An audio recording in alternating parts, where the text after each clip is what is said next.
something? Come on, man. Share something with the people. Black lives matter!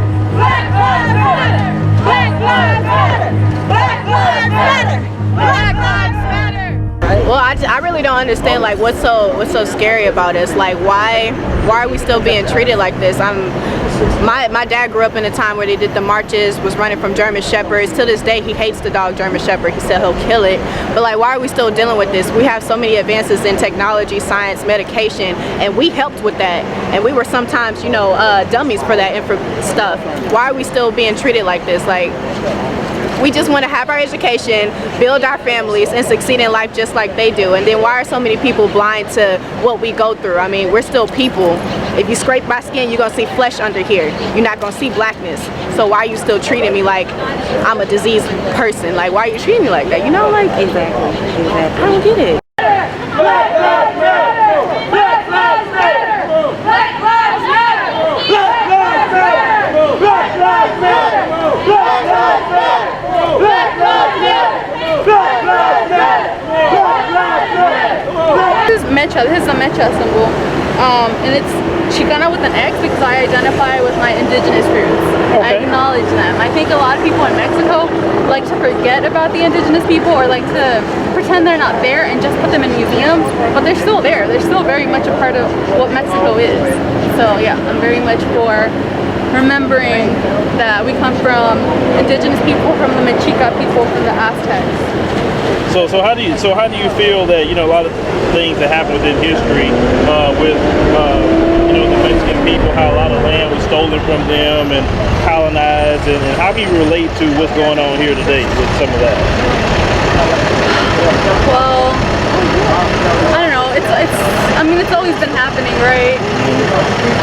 There's constantly the colonization and raping of our people. That's always been happening.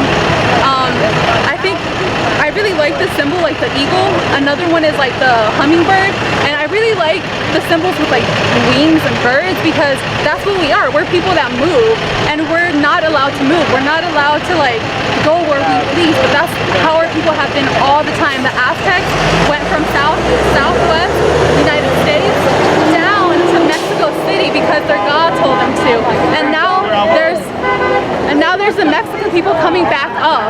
Like, that's just our history. And then like black people also, they were made to come over, and now they're being told that they're not wanted or loved. That's just completely messed up. It's the same thing. No peace! No justice! No peace! No justice! No peace! No justice! You know, we do a lot of these stories when it comes to police, and I even got a son, and it's disheartening to have to tell your son to literally be almost scared of y'all. And when it's taxpayer funded, you know, and a lot of people in America feel that. I'm pretty sure you may probably been stopped in your lifetime. Well, just I can, you know, sympathize with you in one thing. I have a son as well. You know, I got a young son. I got a young adult son. So understand that fears are real. You understand what I'm saying? But you know, if people work together, sit down at the time and talk, you know, we good. You know, so it's not gonna happen overnight. But here in Houston, we try to hear our people, work with our people, you know, and get to a better solution.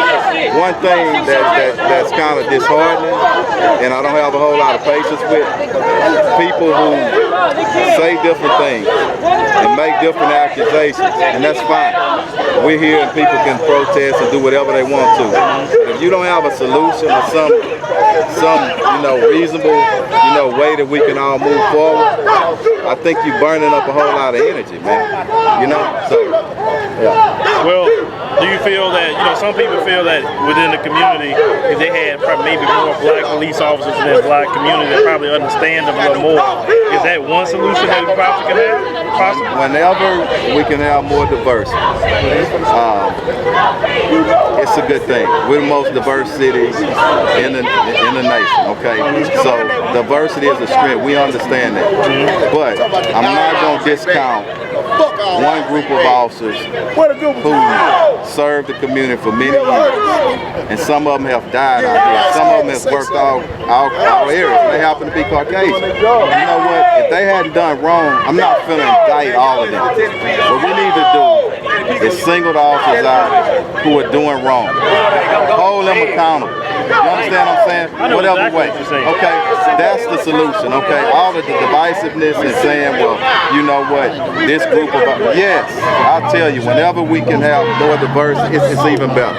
Okay, but I'm looking for good people. I want good officers with good heart, irregardless of their race, and I think we'll be better. Okay.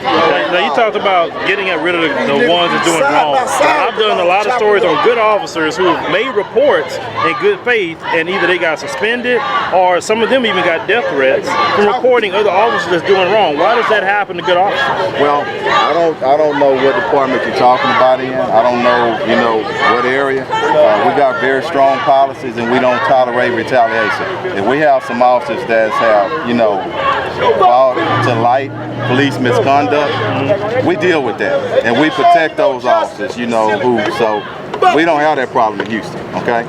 So I don't know, you know, what agency and whatnot, you know, and that may be, it's not a problem here. You know, we encourage our officers to stand up for right. Now, will we eventually see the body camera footage from the police officers with the recent shooting? We hope so. We hope so. There's an active investigation, and, you know, I trust upon the leadership of this department, our chief, and I fully support our internal affairs process. When that process is completed, we're going to be totally transparent, you know, so I'm just asking everybody to have a little bit of patience and let it roll. One thing about it, it's irresponsible and it's not fair to that family, not fair to the officers involved if you go out prematurely, you know, and releasing things. Get everything, get the truth, line all the facts up, and present it, okay, and that'll happen. All right? Okay. All right, good enough? All right, thank you. All right, man. All right.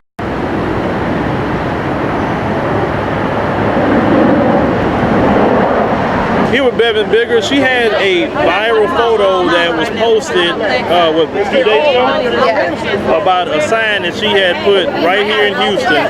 And what inspired you to make that sign? Well, police brutality is a big issue, and there's gray areas to it as well. So I mean, there's a race issue, there's police brutality, law enforcement all together.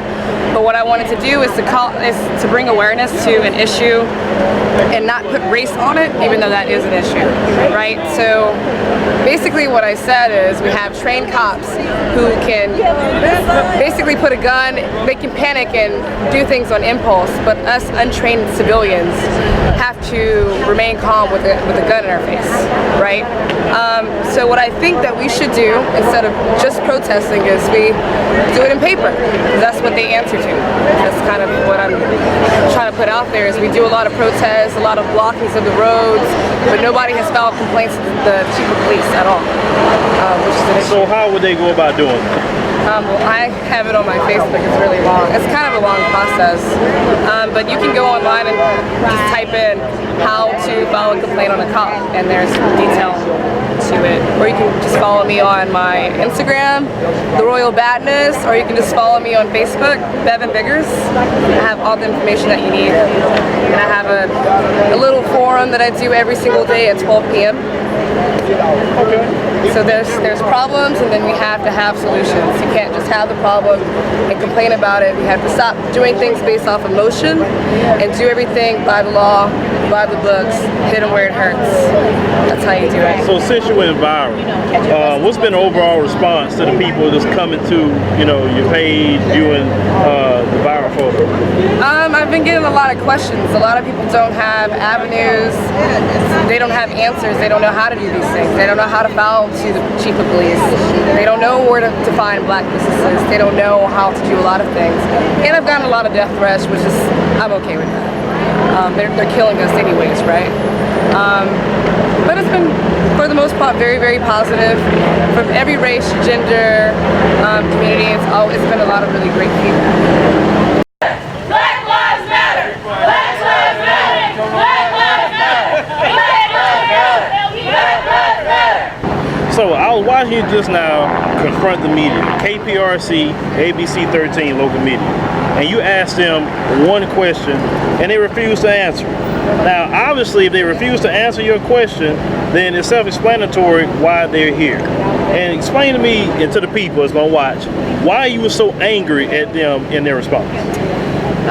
The reason I was so angry is because since Thursday, I've been to all the protests, the march, the peaceful marches, the peaceful protesting with signs, and all of them were in predominantly white areas, or just predominantly everyone's areas, where you'll see downtown. I was at the police department. I went to the Baptist Church Peace March.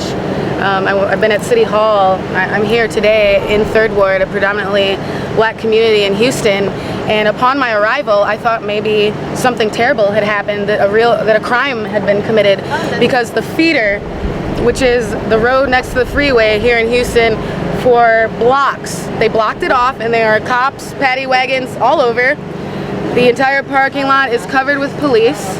I then said, okay, well, if anything does pop off, I'll park my car over there and walk over. There are cops positioned on every corner, on every neighborhood for about a 4x4 block radius. And my one question to the media was, can you admit that these police are here in abundance because we are in the black community? And the Channel 2 Houston News, both of them, and he looks like a Latino man, a minority, the other one a black man, and they did not admit that these cops are in abundance because we are in the black community. They are scared, and they came to make arrests, and they are not here to protect the peace. They're not peace protectors.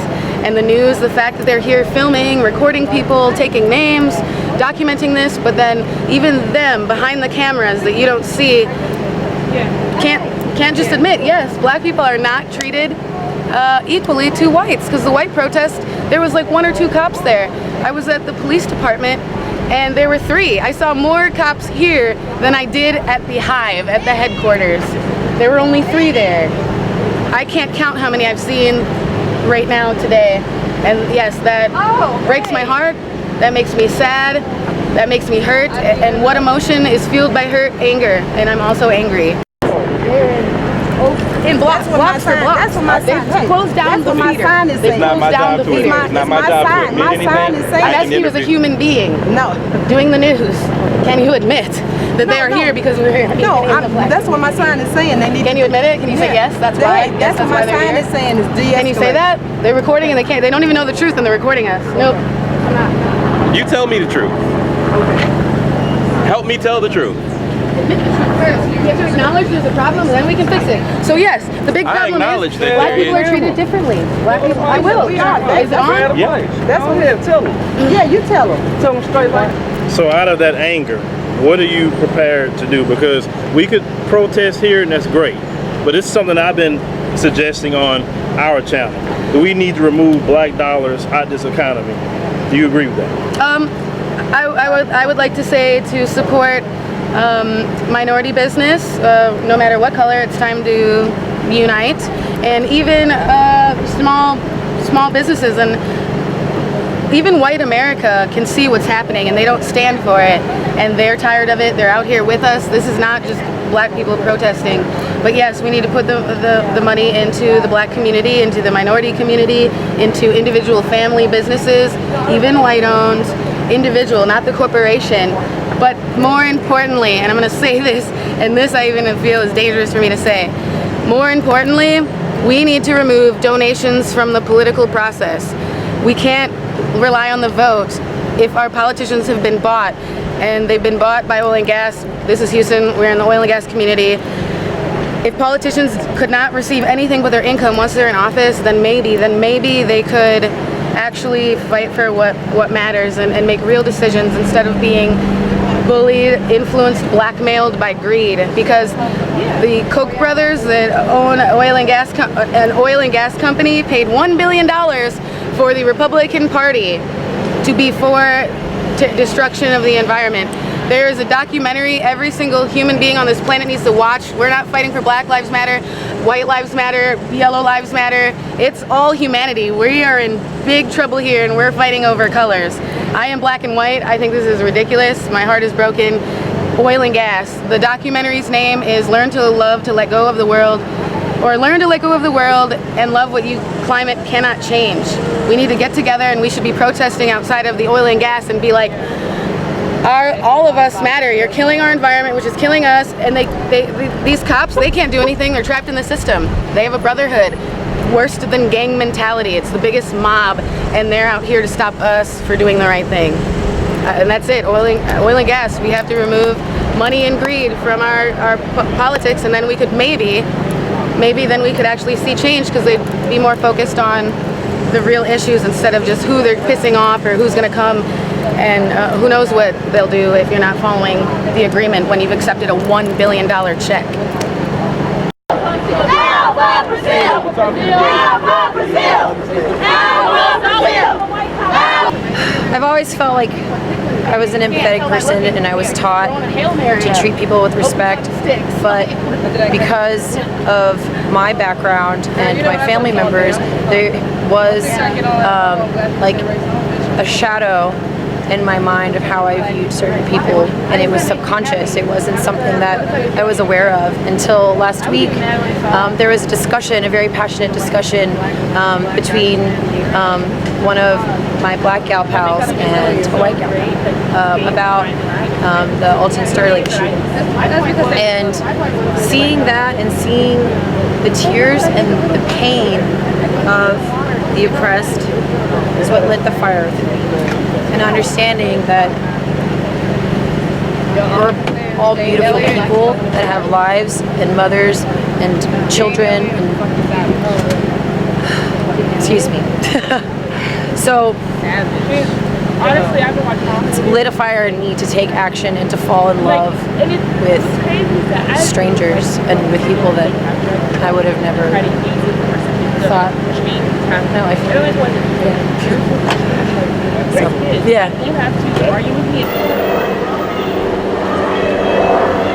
First Amendment violated every day on camera, and the American government is allowing it to happen. We have a black president. We have a black attorney general. We have a black congresswoman. We have a black mayor and a black police chief. A black man was shot dead on Cullen with his hands up. I've seen the entire video. Laid on the street. We want justice now. If you, Mayor Turner, cannot bring us justice with the black police chief, black president, and black attorney general, then you need to step down. Obama need to step down. Loretta Lynch need to step down. Sheila Jackson Lee need to step down and let some real black people into office. That's all I gotta say. Well, I mean, I think it's a moral issue. I think that racism is about privilege for white people, and I know that the white privilege that I enjoy, the white privilege that I have, comes at the expense of the oppression and subjugation of black people. That's the way it works. You can't have an upper class without a lower class. We define each other. So since I see this dynamic, since I see this injustice, this second-class citizenship that black people have to endure, I feel like I have a moral responsibility to help reverse those dynamics, to take that privilege and give it away, to actively work towards creating equality, because I mean, I'm not a neutral player. Nobody is a neutral player. Whether you are aware of it or not, you are living in a white supremacist nation with violence against black people from the state going unchecked, unaddressed. I don't know if it's getting worse or not. I really don't. Nobody does, because we're not paying attention. So. Well, what does the other side of your sign say? The other side says white silence equals white consent. And I think that builds on the whole idea of white privilege. Like, I know. I was down there. I don't know. I think the white supremacists thrive under like non-overtly racist white people ignoring the problems. No racist police! No racist police! What's going on, everyone? I'm here with Vanetta, and she was shown on the news locally for her F the police sign. The police didn't like that very well. So, did they come to your house? The police didn't come to my house, but Channel 26 came yesterday, channel 39 and channel 45 was there today. And apparently it was a black police officer that told on me or whatever. It's not going anywhere, it's still up. So what made you put that sign up? I mean, I feel like it's obvious. There are less than 20 of us out here and half of the police force is down here. Like, y'all are always in the hood harassing people that are clearly protesting peacefully, but when there's crime going on, when there's bullshit going on, it takes y'all 2 hours to show up, and it doesn't make sense. Y'all are here like, what are we doing? Well, y'all have helicopters. Y'all have everybody over here who I'm pretty sure wants to go inside the Denny's and eat a nice scrambled egg omelet, and we're not doing anything. We don't have any weapons. We don't have any megaphones. We're out here protesting peacefully. This is why it's fuck the police. This is why it's fuck the police. This is why it's fuck the police. Cause y'all kill somebody, let them lay in the street for 8 hours. That's why it's fuck the police. Y'all are harvesting our organs. That's why it's fuck the police. It's poison in the water. That's why it's fuck the police. And I still stand by what I say and how I feel about it. Black lives matter! Black lives matter! Black lives matter! But you should always remember one thing. When you attack a police officer or disobey, it's not just the police officer. It's society that hired that police officer. So when people aren't following the rule, following the law, you're telling, you're saying no to society. So it's a real challenge. When the police officer kills someone, what are they saying to society? It's every situation is evaluated. Everyone, okay? Listen, you guys don't understand. When we are involved in a shooting, it's devastating to everybody. First and foremost, it's devastating to the person that's injured. We understand it completely. But it's also hard on the police officers too. There's going to be so much scrutiny. You have to justify everything you do. And it is a tragedy that everybody's going to go through. I'm not asking you to feel sorry for the police officer. I understand how that might sound. But I do want you to understand that this is not ever easy for anybody. Alva Braziel was murdered last Saturday morning by the Houston Police Department. 10 shots, killed him. And if you were to go out to the area where he was murdered, they left him out there till 8 o'clock in the morning. There's 2 areas of dry blood still on the street out there. And it's kind of like, it reminds me of Mike Brown when they left him in the street for so many hours. They did him the same way. And I'm out here because I want to show support to the black community, to also allow people space for them to kind of air their grievances and come up with a plan of what we need to do next. Because protesting is one thing, raising awareness is one thing, but where do we go from here is crucial on how we can combat the police violence.